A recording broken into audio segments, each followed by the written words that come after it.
Guys, welcome back to আমার my channel কাকিমার আড্ডা। কাকিমার আড্ডা চ্যানেল তোমাদেরকে ওয়েলকাম। আর হ্যাঁ, যেটা ভিডিওর প্রথমেই তোমাদেরকে বলে দিই, যেটা হচ্ছে আমাকে এত ভালোবাসা দেওয়ার জন্য অসংখ্য ধন্যবাদ। আমার শরীর এখন অনেকটা ঠিক আছে। যারা আমাকে মেসেজ করেছো, বাস আমি মেসেজে রিপ্লাই করতে পারিনি, ইউটিউব থেকে বলো, ফেসবুক থেকে বলো, ইনস্টাগ্রাম থেকে বলো, বাট আমি মেসেজ করতে পারছি না। তার কারণটা আমি একটু পরে বলছি। তো চলো আগে রান্নায় ফিরে এসে রান্নাটা বলি, তারপর বাকি কথা হচ্ছে।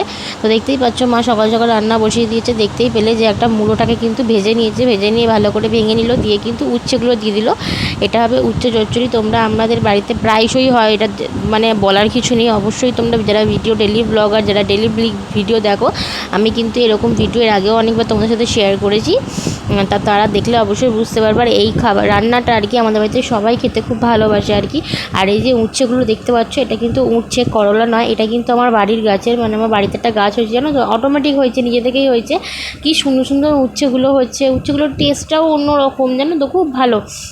তো যা দেবো এখানে আলু, পেঁয়াজ, তোমার যা যা মশলা দেওয়ার, মশলা বলতে গেলে নুন, হলুদ, এগুলোই দেওয়া হয়। এখানে দেখো মাছের ডিমের বড়ার তরকারি হবে। তো দেখতেই পাচ্ছ মাছের ডিমের মধ্যে একটুখানি বেসন দিয়ে দিয়েছে, নাহলে কিন্তু এটা টাইট হবে না আর কি। যার কারণে ওর মধ্যে কিন্তু পেঁয়াজ, আদা, রসুন দিয়ে আবার ভালো করে ভেজে নেবে। তো চলো, ভাজাটা তোমাদের সাথে শেয়ার করা হলো না।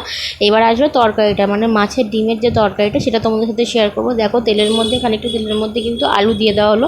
তো আলুগুলোকে বেশ ভালো করে লাল লাল করে ভেজে নিতে। তো যেটা বলছিলাম সেটাকে তোমার সাথে শেয়ার করি। যেটা হচ্ছে আমার ফোনটা কিন্তু আবার খারাপ হয়ে গেছে। আমার ছেলে আর কি এত পরিমাণে ফেলে। তো এখানে দেখো মা কিন্তু মশলাগুলো দিয়ে দিল, তোমরা দেখতেই পেলে, মা কিন্তু দেখিয়ে নিয়েছে। তো ভালো করে মশলাটা কষিয়ে নিলেই কিন্তু আজকে রান্না আমাদের অলমোস্ট ডান। হ্যাঁ, যেটা বলছিলাম, যেটা হচ্ছে আমার ছেলে ফোনটা ফেলে না, ফোনের চার্জিংটা নষ্ট হয়ে গেছে, মানে এত পরিমাণে ফেলেছে যে গরিলা গ্লাস তো ফেটেছে, অটোমেটিক ভেতরে স্ক্রিনটাও ফেটে যাওয়ার কারণেও ভেতর থেকে কিন্তু চার্জিংয়ের প্রবলেম হচ্ছে। আগাগোড়াই কদিন ধরেই আর কি হচ্ছিলো প্রবলেমটা, আমি কিছু গ্রা করিনি। তো ওটা আবার হয়ে গেছে, মানে এখন একদমই কাজ করছে না, যার কারণে ফোনের মতনই পড়ে রয়েছে আর কি। এখনও পর্যন্ত ওটা সারানো হয়নি, ভাবছি সারাবো কি না। এটা জানো তো নতুন ফোন, এই কদিন আগে, মানে 1.5-2 বছর আগেই আর কি কিনেছিলাম আমি। তো রেডমির ফোন, মানে রেডমির একটা ফোন ছিল এর আগে আমার কাছে, দেখবে তোমরা দেখে থাকবে, আমার শর্ট ভিডিওতে দেখে থাকবে, লাল রঙের। তো সেটা ভেঙে যাওয়ার কারণে তারপর এটা কেনা হয়েছে, এটা হচ্ছে নীল রঙের। একই রকম ফোনটা খানিকটা। তো যাই হোক, সেইটার জন্য আমি ফোন ইউজ করছি না এখন কদিন। ফোনটা খারাপ আছে, ফোনটা দেখছি সারানোর চেষ্টা করছি আর কি। সারিয়ে যদি ভালো হয় অবশ্যই সারাবো, নাহলে সারাবো না ভাবছি।